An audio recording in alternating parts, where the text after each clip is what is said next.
Birding is a great reason to get outside and connect with nature in winter. Hundreds of bird species call Michigan home, so there's always a feathered friend to discover. The thing about birding that I love the most is when I do it, I'm sort of engrossed in it. It almost becomes like a meditation.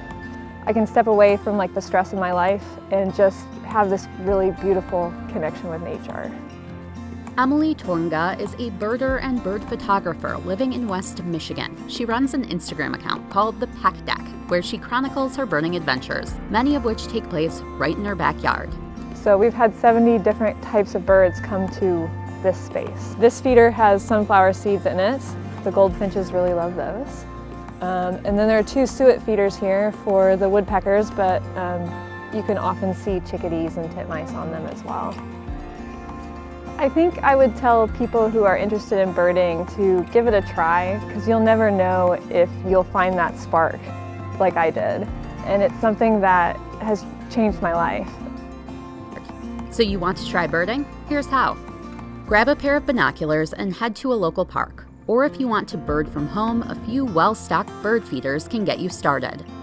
A field guide is useful to help you identify the birds you see. There are several popular apps for this, including Merlin Bird ID and Audubon Bird Guide. For those who prefer books, the Sibley Guide to Birds is a classic.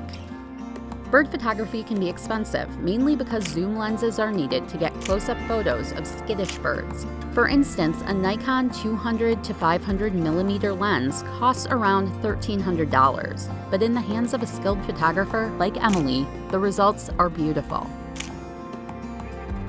Michigan's varied habitats make it a great place to find all sorts of birds.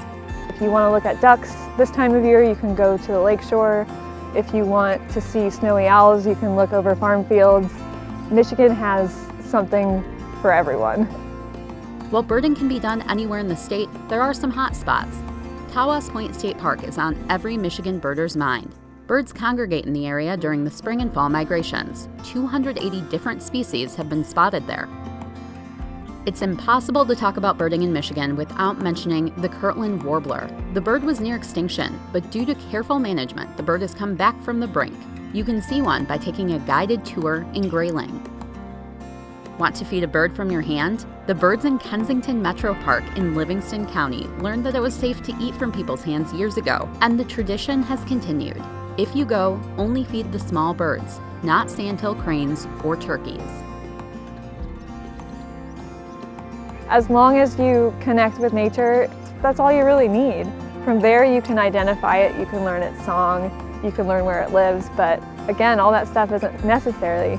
As long as you go out and have fun, that's all there is to it.